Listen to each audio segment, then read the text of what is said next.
Hello friends, Neha recipes व्हिडिओमध्ये तुमचं स्वागत आहे। आज आपण बनवणार आहोत अंड्याची करी। तर मी 4 अंडे घेतले आहेत, ते आता उकडवून घेणार आहे।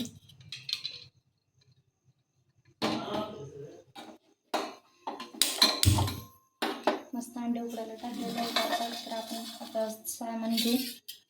त्यासाठी घेतलेले आहेत कोथिंबीर, 3 कांदे, खोबऱ्याचा खीस आणि 10 ते 12 लसणाच्या पाकळ्या। मस्तपैकी आता आपण 3 कांदे उभे चिरून घेऊया।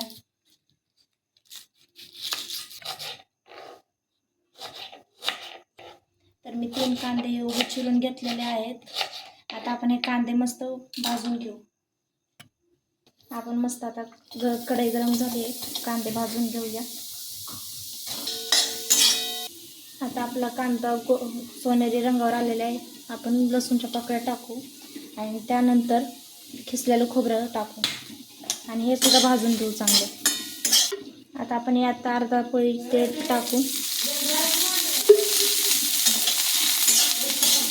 आता हे आपलं सारण मस्तपैकी भाजून झालेलं आहे। यात थोडी कोथिंबीर टाकू आणि हे मस्तपैकी थोडं थंड झालं की वाटून घ्यायचं। आपण आता हे वाटलेलं सारण मस्तपैकी मिक्सरमध्ये बारीक वाटून घेऊया। ते आपलं मस्तपैकी वाटलंय आपण सारण। आता मसाल्याची तयारी मस्तपैकी आपण आता फोडणीची तयारी करू। त्यासाठी मी घेतलेले आहे जिरे, लाल मिरची पावडर, थोडी हळद, धने आणि घरचा काळा मसाला, 1 लवंग आणि 1 तेजपत्ता। आपण आता कढई गरम झाली, त्यामध्ये 1 पळी तेल टाकू। तेल मस्तपैकी गरम झाले की त्यामध्ये 1 चमचा जिरे टाकायचे। त्यात आपण बनवलेले सारण टाकू। मस्त सारणला तेल सुटेपर्यंत परतून घ्यायचं। आपलं सारण भाजेपर्यंत इकडे अंडे उकडत आहेत। अंडे उकडले की आपण आपलं भाजीमध्ये टाकून देऊ शकतो। मस्त आपल्या आता मस्त मसाल्याला तेल सुटलं आहे। आता आपण यात बाकीचे मसाले टाकून घेऊया। त्यामध्ये टाकले मी 1 चमचा लाल मिरची पावडर, अर्धा चमचा हळद, 1 चमचा धनेपूड आणि अर्धा चमचा काळं तिखट। चवीनुसार मीठ टाकून घेऊया। आता आपण यामध्ये थोडंसं पाणी टाकून घेऊया।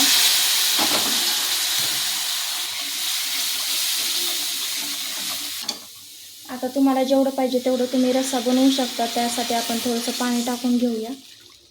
आपले अंडे आता उकडलेले आहेत, आपण त्याला सोलून घेऊ।